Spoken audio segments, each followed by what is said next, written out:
নমস্কার বন্ধুরা, কেমন আছো সবাই? আশা করি সবাই খুব ভালো আছো। তো বন্ধুরা, এই বছর জিডিএস এ অনেক কম নাম্বার ক্যান্ডিডেট সিলেকশন হওয়ার চান্স আছে। কেন বলছি, ভিডিওটা পুরো দেখো, তোমরা বুঝতে পারবা।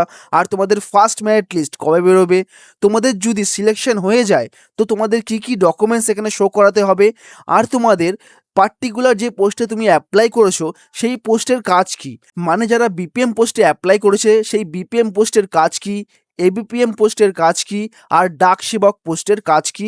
তো পুরো ডিটেলস ভিডিওতে দিতে চলেছি। ভিডিওটা পুরো শুরু থেকে শেষ অবধি দেখে যেও। ভিডিওটা ভালো লাগলে একটা লাইক করে দিও। তো চলো ভিডিওটা শুরু করা যাক। তো বন্ধুরা, এবার আসি আমাদের মেরিট লিস্টে। তো মেরিট লিস্ট আমাদের কবে বেরোবে? তো এখানে দেখতেই পাচ্ছ, ফার্স্ট মেরিট লিস্ট বেরোবে আমাদের 28শে ফেব্রুয়ারি 2026। আজকে 20 তারিখ, আর মাত্র 8 দিন পরে আমাদের এখানে ফার্স্ট মেরিট লিস্ট বেরোবে স্টেট ওয়াইজ। ওকে, তো বন্ধুরা, এবার আসি সব থেকে মেন টপিকে। 2026-এ এই বছরে জিডিএসে কেন কম নাম্বারে সিলেকশন হওয়ার চান্স আছে। কম নাম্বার মানে একদম কম নাম্বার না, যারা 40-50 তাদের চান্স একদমই কম। মিনিমাম যাদের 60% নাম্বার আছে, আর যারা ইউআর ক্যান্ডিডেটের কথা বলছি, এসসি এসটি হয়তো সম্ভবত 50% নাম্বার বা 55% নাম্বার হতেও পারে, বা পিডব্লিউডি। বাট যারা জেনারেল আছে তাদেরকে মিনিমাম 60%-এর উপর তোমাকে নাম্বার পেতেই হবে, কিচ্ছু করার নেই। আর এই বছরে জেনারেলদের সংখ্যা অনেক বেশি, আর অন্য বছরের তুলনায় এই বছরে ইউআর ক্যান্ডিডেট অনেক বেশি আছে।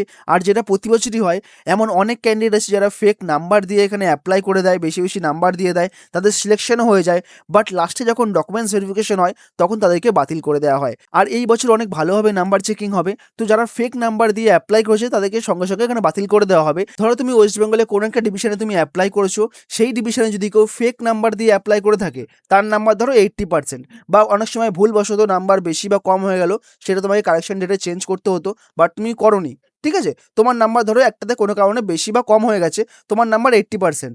আর নর্মাল যে ক্যান্ডিডেট আছে ইউআর, তুমিও ইউআর, এও ইউআর, যে ক্যান্ডিডেট আছে সেও ইউআর, ঠিক আছে? তার নাম্বার আছে 78%। তো তোমাকে এখান থেকে সরিয়ে দেওয়া হবে, আর যে 78% নাম্বার আছে তাকে আগে দেওয়া হবে। এমন টাইপের হচ্ছে ব্যাপার। কোনো রকম কোনো মিসম্যাচ যাতে না হয়, এর জন্যই আগামীকাল এখানে কারেকশন ডেট দিয়েছিল, যে নাম্বার যাতে ঠিক থাকে। আর যাই হোক, নাম্বার যাতে কোনো রকম কোনো ভুল না হয়। আর যারা ফেক নাম্বার দিয়েছে তাদের তো অবভিয়াসলি এখানে ক্যান্সেল করে দেওয়া হবে। তো আমাদের এখানে ফার্স্ট মেরিট লিস্ট বেরোবে আমাদের 28 তারিখে। আগের বছরে ওয়েস্ট বেঙ্গলে টোটাল এখানে 7টা না 6টা লিস্ট বেরিয়েছিল, 6টা লিস্ট বেরিয়েছিল, আবার কোনো কোনো সময় 7টা লিস্টও বেরিয়ে যেত। ওকে, আগে তো দেখতেই পাচ্ছ, ফার্স্ট মেরিট লিস্টে যদি তোমার নাম না থাকে, আশা করি যাদের নাম্বার কম তাদের ফার্স্ট লিস্টের নাম থাকবে না, অবভিয়াসলি এটা নর্মালি সবাই জানে, ঠিক আছে? তো তোমাদের ওয়েট করে থাকতে হবে। তোমাদের এখানে 4 নম্বর, 5 নম্বর, 6 নম্বর, বা যদি 7 নম্বরের লিস্টও আসে, তোমাদের সেই লিস্টটার জন্য ওয়েট করে থাকতে হবে, যে আমাদের যত নিচে আসুক বা যাই হোক, আসুক অন্তত নামটা, ঠিক আছে?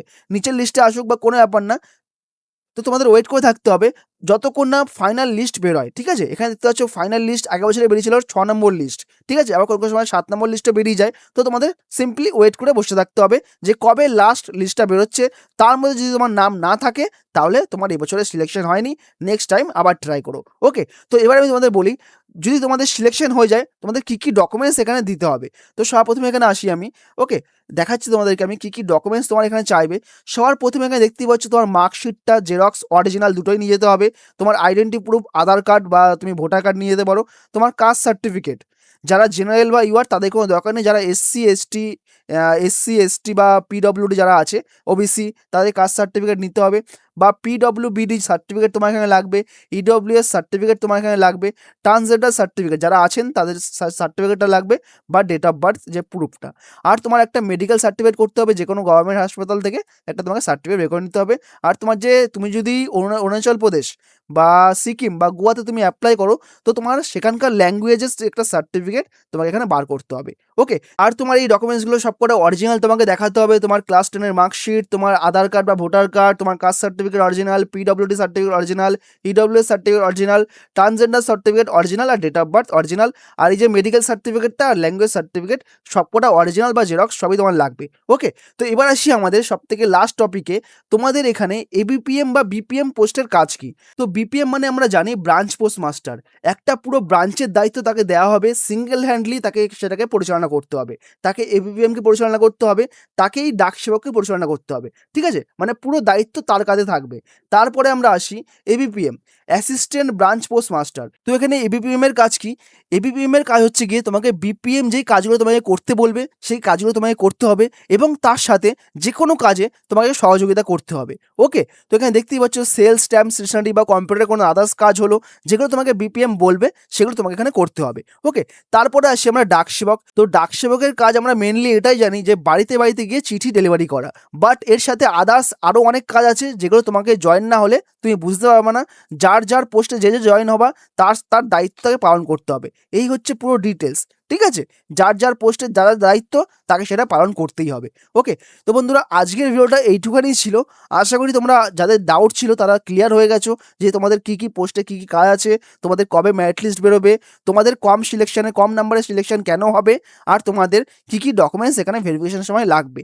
ওকে, তো ভিডিওটা ভালো লাগলে চ্যানেলটাকে সাবস্ক্রাইব করে দাও, পাশে থাকা বেল আইকনটা অবশ্যই প্রেস করো, আর একটা লাইক করে দিও, আর তোমার বন্ধুদের সাথে শেয়ার করে দিও। ওকে, তো বন্ধুরা আজকের জন্য এইটুখানি, আবার দেখা হবে কালকে নতুন একটা চাকরির বিজ্ঞপ্তি নিয়ে। তো তো সবাই ভালো থাকো, সুস্থ থাকো। তো আজকের জন্য চলি, আবার দেখা হবে কালকে।